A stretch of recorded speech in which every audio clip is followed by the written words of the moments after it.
Hello, how's it going? I must apologize that I haven't done a Facebook Live for a long time. I have been traveling and I have actually since November, I was without a home. I moved out of my last place in November and then just kind of spent some time back in Belfast and then, couch surfed on some of my friends' houses. And I've just recently found a place to live. And that is where I am doing this Facebook Live from. I've moved in with my friend, Elliot Morgan, who is a comedian and YouTuber. In fact, you can be the first to know that we're looking at starting a podcast together on kind of philosophy, theology, and comedy.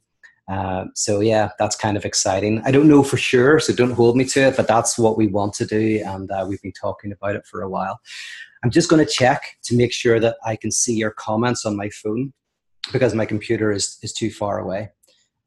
So let me just see if this is working.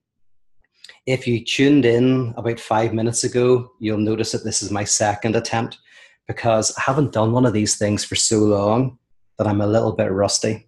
And I'm just checking it out. Okay, so here we go. We've got some comments. Please do say hello. Tell me where you're listening from. Tell me that you missed me because I have missed you. It's been months since I've done this. And I'll be honest, you get out of the way of it. For a while, I was doing these, twice a week. And it was wonderful. It was just a chance for me to do 30 minutes on some sort of subject that was interesting me, maybe something I was reading, something I was reflecting on. And I got into a real habit of it. It was kind of like a blog. And I loved it. But then didn't do it for a couple of months. And suddenly I kind of feel a wee bit nervous. It's kind of strange. So this is my return. So please do say hello. Tell me where you're listening from. Who have we got so far? There's Jim from Edmonton. I remember you well, Jim, and very fondly. That was one of my, still to this day, I would say one of my favorite speaking gigs. I met some wonderful people when I was there, including yourself, and had a great time. There's Ken from Cleveland. Hey, how's it going? Freedom, is that your name? Freedom? That is very cool. Freedom is commenting on the art behind me. This is actually by an artist in Northern Ireland called John McCormick. And any of you who are perceptive enough will know that the middle one is actually the front cover of my first book, How Not to Speak of God. John McCormick would come to Icon occasionally, and he's very smart, a guy, artist guy who kind of was critically engaging with some of the ideas around Icon from a completely non-theological, non-theistic perspective. And I really liked his artwork, and this piece I felt communicated something about what I was trying to do in that first book. So it became the front cover. So yeah, I've kept them ever since. Most of the last 4 years they've been in storage. Most of my stuff has been in storage, sadly. In fact, one of the most exciting things about moving into a place, because I don't know if I said it in this video or the last, I've been kind of haven't had a place to live for a while, is unpacking my books and unpacking my art. So that's been incredibly exciting. Who else? We've got Jared, Cynthia, David. Hey, how's it going? Oh, David saying finished the new book yet. No, but I'm back to writing. That was another problem that I had. Not having a place to live really messed up my ability to write, not just my ability to do things like this. So I'm back to writing. And in fact, some of you will know that on my Patreon, what I'm doing is I am sharing every week a little section from the book that I'm writing, so that in 3 or 4 months, you will have the entire book. You'll have got it in small sections. And, I love this for a number of reasons. One, it means I don't have to look for a publisher. I don't have to worry about in advance. I don't have to worry about any of that. Also, it takes a couple of years between writing a book and it getting published, and I can immediately give the content to the people who really want it, who want to read along with me and want to engage with my latest thinking. So this idea allows me to give the book immediately to people, people who are really invested in my work.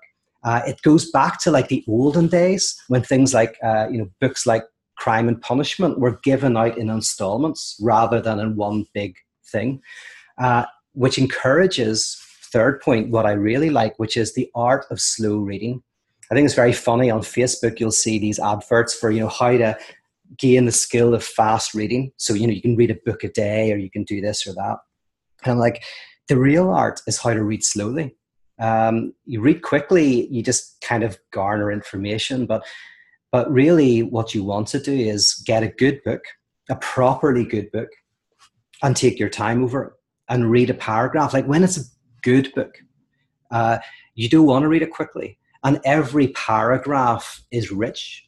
And actually, it takes you a week to just get through one chapter because, you go for walks, you think about what the material is saying, you wrestle with it. So partly people are going to have to read slowly because once a week they're going to get just a very small section of the book. And then at the end, everybody who signed up for it will get a signed copy of the book because the real book will be different from obviously the kind of raw, unedited, unadulterated form that I'll be kind of pushing out on a week-to-week basis. So it encourages me to write because I'm like, oh my goodness, people are waiting for the next little installment. I better get my skates on. I better do something. So I'm very excited about that. And in terms of books, I also want to tell you about a book study that I'm doing, an online book study that starts on Sunday on this book, which is called Christ and the End of Meaning by Paul Hessert. This is it's one of my favorite books of theology. I don't read much theology. It doesn't interest me that much.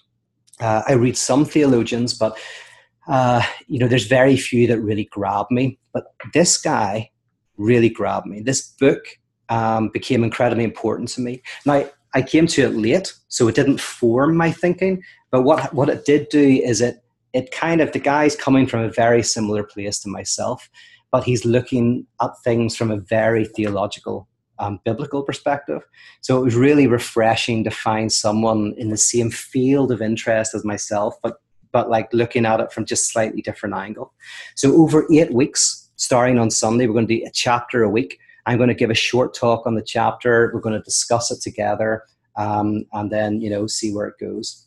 That again is on my Patreon. As some of you know, I've gone to a Patreon model because I'm really keen and I really believe in grassroots support. And I want to be supported by the people who actually love my work, who have got something out of my work, who want to critically engage with my work. So Patreon allows me to do that. And then Patreon also allows me to do more free stuff, to hopefully concentrate on more things like this. So on Patreon, we're going to be doing this book study. And then afterwards, the next kind of book study, I want to look at some C.S. Lewis. But we'll come to that in a second, actually. What else do I want to catch you up on? I mean, this is all boring. Please don't. I'm going to say something thought-provoking in a minute, I promise. But before I do that, also tomorrow I'm going round to Rob's house, Rob Bell, and we're going to record another series of conversations. Those of you who know that I recently did a God series with Rob, I loved it. It's one of my favorite podcasts I've ever done. It's partly because, I'm so close to Rob. He knows me so well. We work together very well. And it allowed me to look at this word God over 4 kind of 45-minute or 60-minute episodes. This is a word that, we use a lot, but I don't often get an opportunity to really unpack the word. And so we did that. We really enjoyed it. And so we thought we'd do another one, this time on love. So this will be like an introduction to love. And, I can't promise it's going to go on air because maybe we'll get together and we'll go, oh, that was terrible. It didn't work at all. But hopefully everything will go to plan and very soon we'll release those. I'm also then going to do a podcast with another one of my favorites, the Deconstructionists. I love Adam and John, what they do. Love the podcast. And think that they're building and doing something really, really good. I'm actually trying to encourage them to go on the road with it. But they approached me and said, could we do an episode on your interest in C.S. Lewis? And I've been avoiding doing podcasts for a while because there's just so many of them. You can't say yes to them all. And you worry that you're just going to say the same things. If you do 5 in a week, it's very hard to think of like 5 different things to say. But I love it when a podcast comes and says, right, here's an interesting topic, and it's one that I'm really keen on. So that will be happening hopefully in the next few weeks. And the reason for that is because I'm actually doing a C.S. Lewis retreat in in Northern Ireland in October. There's actually only 3, maybe 4 rooms left. A room can be for a single person, for 2 people, or even 3 people sharing, but it'll be a little bit tight. But I'm really excited about that. And this isn't, I'm not trying to sell it to you because, say, we've only got 4 rooms left. I think they'll go. But I do want to tell you about it. C.S. Lewis was a Belfast man, grew up just round the corner from where I grew up. And he spent a lot of time in this hotel called the Crawfordsburn Inn, which is this beautiful old hotel, everything you can imagine about Ireland, and it melts into this forest park that reputedly helped influence C.S. Lewis's vision of Narnia. So we're going to have 4 nights, 5 days in that place, and there's 3 dimensions to it. There's the see, think, and feel. So we're going to see stuff, like we're going to see the landscape that influenced C.S. Lewis, that influenced his fiction, that kind of seeped into his literary work. But we're also going to see the places that influenced his intellectual and his religious work. The Northern Ireland that kind of can be seen and can be felt in some of his more apologetic work. Then the think bit is where we critically engage with his ideas. Any of you who know kind of the literature on C.S. Lewis will know that there are a lot of people who just uncritically love his work, and then there's a lot of people who just don't engage it at all, right? But it's very hard to find people who love it, who respect it, and who want to critically read it, who want to kind of draw out insights, who want to engage in the rough and tumble of the back and forth debate. And that's actually something C.S. Lewis would have loved. He was the president of the Socratic Club in Oxford. I think he was the founder, actually. He loved nothing more than having a heated, antagonistic debate about important matters. So we're going to stay in the spirit of Lewis, and I'm going to do critical readings of him with other thinkers. And then there's the feel bit. The feel bit is the art and the poetry and the music. Because C.S. Lewis himself said, he talked about men without chests at one point, which are people who live in their heads but have lost their intuitive kind of sensitivity to the world, to the noumenal, to the moral, to the ethical. And so Pádraig Ó Tuama, for example, is going to be there with poetry and music. We also have some actors and some other people and some musicians who are going to do kind of work that touches our hearts. Well, that's very exciting. That's all in October. So that's me. You're caught up. I would ask what you're up to, but there's more of you than me. So, but what do I want to actually talk about? I won't take up too much more of your time, but this morning I was reading some C.S. Lewis, partly in preparation for this retreat, their festival that I'm doing. And I was reminded of how sensitive C.S. Lewis is to this idea that we live between 2 worlds, that we are in the world but not of it. It comes up in his work a lot. In fact, he has this beautiful analogy where he says that the world is like a great workshop full of puppets, and a rumor is going around the workshop that someday we might live.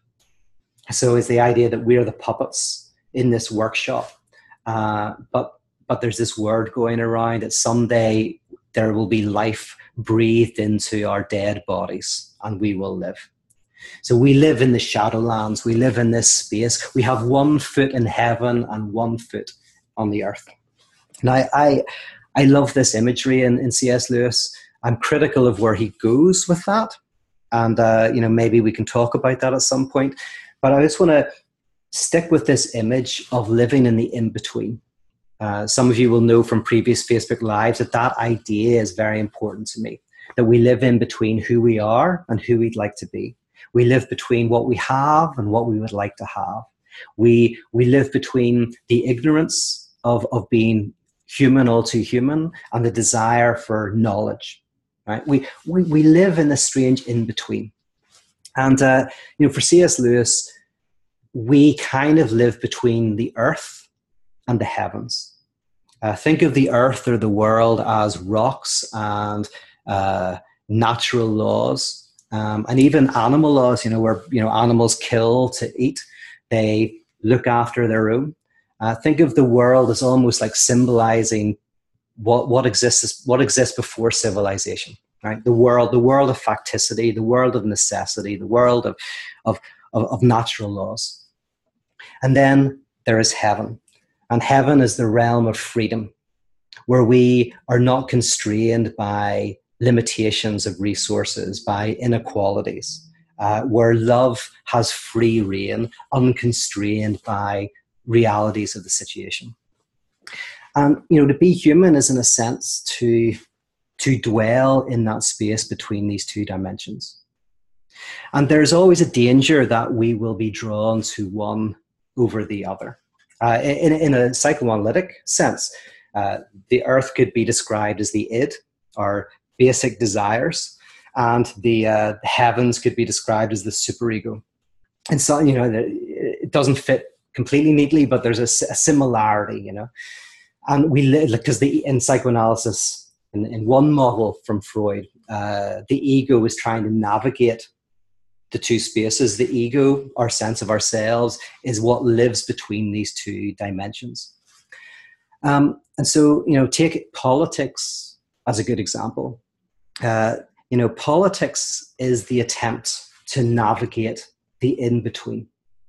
So on one side, you can have the kind of, the absolute cynic, the person who just wants to live for themselves. They just want what's best for them and their own. Right, and it's a world that is violent, where might is right, where the truth is decided by who is the stronger person, etc., etc. So there's of course that, and there are some people who are closer to that than others. But then there is the heavenly, and the heavenly is, in a sense, the call to a world where everyone is treated with infinite value, where everyone is treated with love and mercy, and human flourishing, it just basically is unlimited. Now, it sounds beautiful, but in a sense, this is equally problematic. If you think of Twitter, a lot of people in Twitter is in the heavens in many respects, where, it's very easy to talk about infinite value. We should love more, and critique people who we see as not being sufficiently loving, as not being sufficiently caring, right? And it sounds beautiful. Why can't we all not just get along? Why can we all not love? But the problem is, it's so easy to say that and to critique everybody who doesn't, get to that level. But it's kind of like the beautiful soul syndrome. For Hegel, the beautiful soul is the person who, and it's like a child who cannot stand their own darkness and difficulties, and they project them out onto someone else to create themselves a beautiful, ethereal, angelic figure, heavenly figure, and everything else is dirty and bad and awful. So, for example, you can say everyone has infinite worth. Everyone should be cared for. But what does that actually mean? So, for example, I'm actually just looking out the window at cars at the moment. One thing we know is the faster cars go, the more damaging they can be. If we all drove at 10 miles an hour, we could effectively stop all traffic deaths. If we treat human value as infinite, then we want to get rid of all traffic accidents. But politics is where you have to balance that with the fact that if we all drove 10 miles an hour, it would be I don't think many of us would be very happy, right? So there's the practicality. So on one side, there's Machiavellian politics of it's all about just what I can get out of life and what's best for me. At the other side, there's a type of utopian politics, which is the impossible. So one advocates for reality, accept the real, except just the clashing of billiard balls and atoms and the desire for survival, the reality. And the other is a call for the impossible, to live in a world that, in a sense, that we cannot imagine really occurring.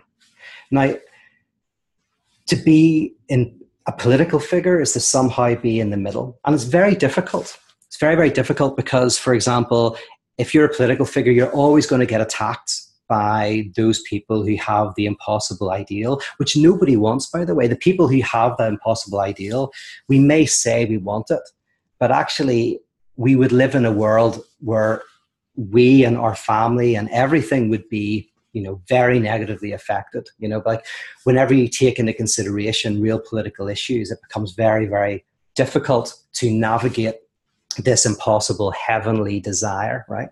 So you're always going to get critiqued. So self-fulfilling prophecy, I've seen it happen with people where people are viciously attacked online for, they're just in something for money or for a platform or for power.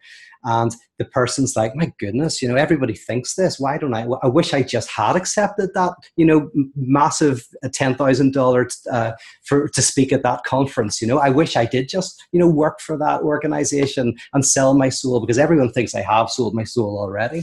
So sometimes they can feed each other. It's very hard to get someone who has the fortitude and who has the sense of self that is able to stay between reality and the impossible, between the Machiavellian and the utopic. Now, for someone like John Caputo, which is, C.S. Lewis would say heaven exists. Caputo, using the work of Jacques Derrida, would say, well, let's bracket that out. Let's not say heaven or earth exist. These two things exist. Let's say that they insist. They insist. In other words, they call to us. If this was a cartoon, there'd be an angel and a devil on, each of my shoulders. One would be heaven, the other would be the earth, whispering in my ear, drawing me, right? And all of us, in a sense, are drawn. So there is the call of the impossible, and then there is the call of just embracing, what is. So for someone like John Caputo, the challenge of being human is not to give yourself over to one or other of these, but to listen to the call of the impossible, to let that always sit within you, to let that be the motivating factor, and then to get your hands dirty in reality, trying to work out what that looks like and how that functions. So, you take something very contentious like immigration. You go, right, okay, what is the impossible? Well, the impossible is, a country like America opens its borders to anybody who wants to come in, right? But not only that, it doesn't just open its borders to anyone who wants to come in. It also provides education, healthcare, security, housing to those people. And not only that, but it also provides safe ways for people to enter the country so that they don't have to do it illegally or they don't have to be smuggled in and all of that. So there is money set aside to help people who want to enter safely. And this can keep on going, right? It could go on indefinitely. That's the impossible, because in a sense, we imagine that world and we keep it in mind. But then, of course, we then enter into politics, which is, okay, so what does that mean? What does that mean with resources? What does that mean with our relationship with other countries? How do we navigate all of that kind of stuff? And in a sense, for C.S. Lewis, take out the existence of heaven, but the insistence of heaven, it is like to be human, to humanize ourselves is to always be sensitive to that call. That's the person with the chest. The person who sensitizes themselves to the infinite call of the other, the infinite value of the other, that draws you out of the world as it currently is, the world of reality, and draws you towards the world as it could be, right? And then you do the work and you try to navigate what that might mean. And it's very difficult to do that because, as I say, we want to split and we want to kind of split the world into angels and demons. And so it's very hard to create a political space where we navigate and negotiate that space between, and also keep ourselves open to it. So that, I think, is what living in the world but not of it kind of means. It means being sensitive to the impossible while living in reality and navigating those. So there's some thoughts on what I was reading about today and thinking about today. I'm just going to look at some comments, see what you guys are saying. Cynthia is trying to encourage me to do the podcast. Absolutely. I don't need much encouragement, to be honest. I really want to do it. We just need a good name. I would tell you a couple of them, but I should keep it a secret. But I think the idea is really good. I'm really excited. There's Catherine from Texas with a Texas-sized hug. Thank you so much, Catherine. I appreciate that.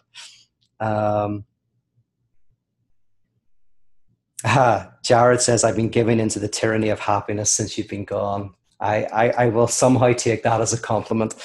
I obviously make you very unhappy when I'm here, so my work is done. There's Nader's art, by the way. Nader's is, he says, I'm watching you while I draw. Nader's and I are collaborating to make this probably, a fairy tale book. I've written these fairy tales, and he's putting life into them. He's breathing life into them through making them into comics, cartoons. He's created these incredible characters, with incredible depth. And some of my least favorite fairy tales, the ones that I wrote that I thought, that's not really that strong, took on this infinite strength whenever he actually put them into the Lonely Forest, where everything takes place. The Lonely Forest is just down the road from the 100-acre wood, but it's a little bit less known. And we're going to hopefully have that done soon. When I'm in Denver with the theology beer camp, I'm going to be in Oklahoma City and Denver. Hopefully you can join me and Trip. I'm going to meet with Naders, and we're going to go through the final drafts of all the fairy tales and make that. And the first people to get it will, of course, be my Patreon people. There's Detroit. KC, Detroit, one of my favorite cities in the world. I love it. I would move there in an instant. It reminds me of Belfast. It's gritty and real and vibrant. Love that city. Cincinnati. I went there once, and that's kind of has a similar gritty vibe. I visited my friend Bart Campolo, who was there. That's Robin Baker. So I like that. I say I was only there for a day, but so I can't say the same. Tammy, I'm a yoga and meditation teacher, and I've been playing with decentering in classes lately. Fantastic. I credit you. You don't need to credit me, honestly. Well, but that's very nice. People are interested, love your work.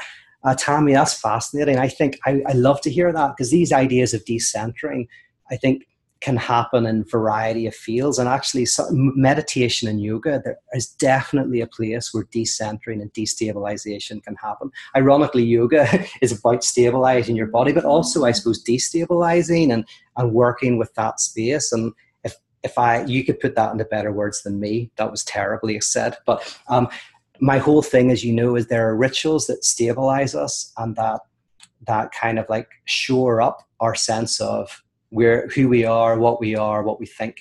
And there are practices that kind of destabilize us, open us up to the apocalypse, literally meaning the unknown, to the apocalyptic. And I'm kind of more interested in how we can form rituals or invest rituals with that type of strength. And I think that there's certain forms of meditation that can happen in. So Tammy, I'm really excited about what you're doing, and hopefully if it works, let us know. Let's see. Brandon says, I can't even say that. He's in South Dakota. You might remember me from my question you answered in one of your paratheology videos. Absolutely, Brandon. I remember that. It touched me deeply. I think about it every day.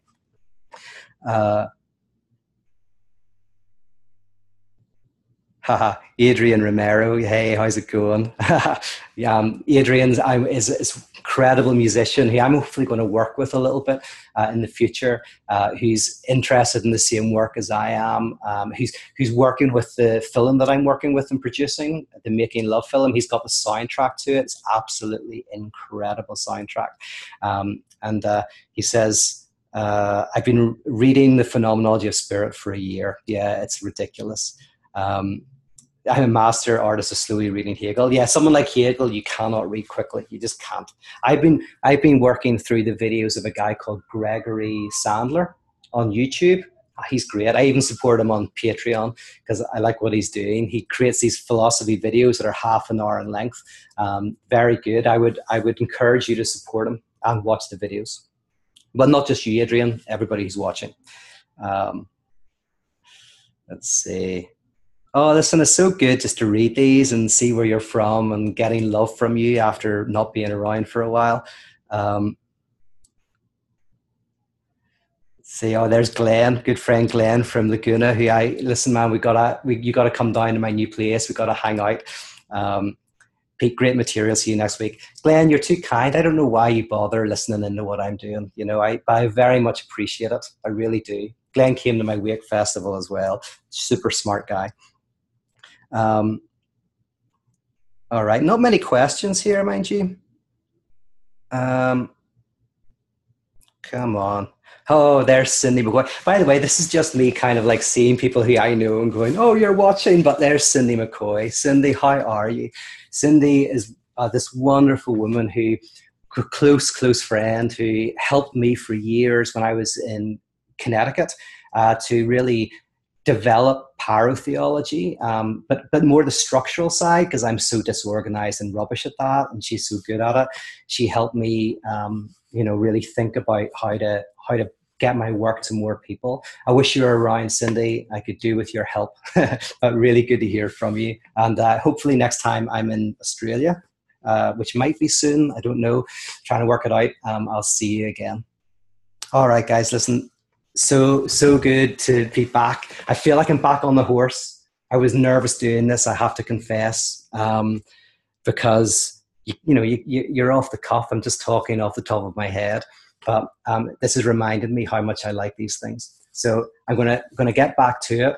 Always let me know if you want. There's certain subjects for me to talk about or to discuss. I'm always interested in that as well. And I'll maybe try and do another one of these in the next few days. Take care of yourselves. Bye bye.